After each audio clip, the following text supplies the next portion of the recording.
Ricky Saints, thank you so much for joining us today on The Finish with Kor and Tor. There's a big NXT show coming up from Houston this week. St. Patty's Day edition, 3 title matches. How are you feeling heading into this week's show? I'm thrilled. I'm super excited. You know why? We got a women's steel cage match happening for the Women's North American Championship. And then we got we have a 3-way, triple threat match, JC Jane versus Zarya versus Sol Ruka for the Women's Championship. And then you got Booker T Appreciation Night. And then the cherry on top is me appearing live in all my glory. I don't know what else you want from me, Definitely. So I know you guys are in Houston this week, but let's rewind 1 week to last week. You and Ethan Page defeating Joe Hendry and Miles Bourne. You guys are kind of making me feel like a modern day power trip, so to speak. How'd you feel taking out these 2 champions? I felt great. I mean, did anyone expect a different outcome? Look at us. It's me and Ethan Page teaming up. Like, let's be for real, okay? There's obviously a plan at play here. I need to become the 2-time NXT champion and, run the play. That's all we got to do is run the play. Things happen, we got to pivot. That's all right. We're cool. But we got to run the play to get to Stand and Deliver so I can beat Joe Hendry and put myself in the Hall of Fame of a person who has become a 2-time NXT champion. So where do things stand with you two right now? I think, listen, let me tell you something. This is a life lesson for everyone watching. Sometimes you have to forgive, but you never forget, all right? And when money is in play, when a plan is in play, I'm willing to forget some things, so to speak, okay? All right, I'm going to just say that. Definitely contradicted what I just said, but that's all right. The point is, me and Ethan, we are good for right now.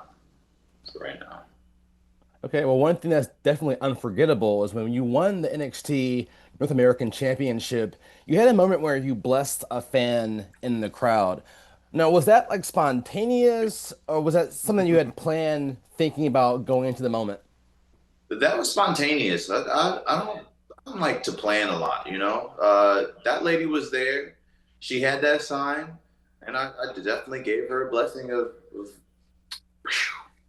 and now look at her. She's successful. She went on. She got a promotion at her job. She's driving a new car. She just bought a house. So her mortgage is low. So she's doing good, I think. I mean, you can only assume so, right? Yeah, I would hope so. Yeah. So speaking of that North American title, it was recently announced. I thought I saw it coming out soon was your own defining moments elite figure from Mattel with the North American title. Have you seen this yet? Or Yes. So I haven't seen it in person. I've seen the pictures, and it is so detailed from the jacket to the boots to the title itself.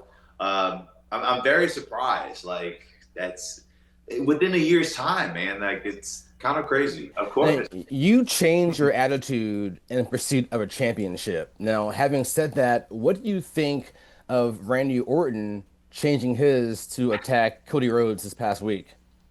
I'm going to tell you this. Sometimes it's not a changing of the attitude. It is when we decide to put up certain boundaries that we're tired of people crossing. And I think that's what happened. That happened with me, and that happened with Randy. It doesn't make us bad people. It just makes us people who are tired of being walked over. So I liked it. I thought it was great. Good for him. You know what I'm saying? Good for him. Hopefully this stays here, but good for him. But speaking of Cody, you were there at WrestleMania 40 when Cody, finished his story. But looking ahead at your career, Ricky, what would it be like for Ricky Saints to finish his story? Oh man, I guess the question would be what is finishing my story? I think the day that happens, that is the culmination of a lot of things that I've really worked for and sacrificed for. I can't tell you when. I could only, envision what the feeling of it is.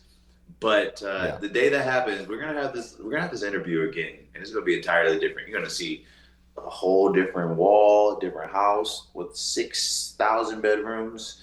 You're gonna see titles and plaques all over, a big movie poster that I just premiered in. It's gonna be great. I'm loving that vision board, Ricky. And speaking of like seeing you on the big screen, you recently guest starred in an episode of CW's Wild Cards. Now, is acting another arena you have your eyes set on? Yes, for sure. You know, it's so taboo to talk about like, oh, he's a wrestler and he's talking about wanting to go into acting. Yes, for sure. My body won't be able to do this forever. So, uh, for those who hate hearing it, yes, I want to get into acting. Who cares? I loved acting. I loved Wild Cards. I loved the whole experience. I thought it was really good, and it really gave me a sense of something that I'm able to do after this life is over. And so, the hope is more of that to come. And the network, they loved me. They really did. They enjoyed me. They cherished me. All my fans, they said, "Wow, Ricky, you did great. You were a natural." And I say, "Yeah, can't help it." No, definitely. With acting on your sites throughout your life, has there ever been like one iconic character that you've always wanted to play, like from whatever franchise, either Marvel, Aliens, whatever? First off, I love that you chose Aliens as the franchise. I'm I like, know. hey, is there anyone that you want? Well, that's to the first play? thing that came to my mind. So, You know who I really love to play? Gambit. okay. I've always said I think I could play a really, really good Gambit. I just need to learn how to throw cards and, shuffle a deck. But yeah, that's like the top of the list. If I can get Gambit, it's a wrap. Or Blade. Imagine me as Blade. I think I look good in leather. That would be pretty cool. I mean, they put down they canceled the last Blade movie, so maybe they could bring it back up with Ricky Saints starring in. I'm just saying. Yeah, imagine that. A Cajun vampire, half human, half vampire. There we go. You can't be allergic to garlic then, right? We got to work something else out. Well, I love the Holy Trinity, so there's that. Yeah. I'm gonna grab a question here, Kor. Yeah. Since you said leather, Ricky, you reminded me of one thing I want to ask you about.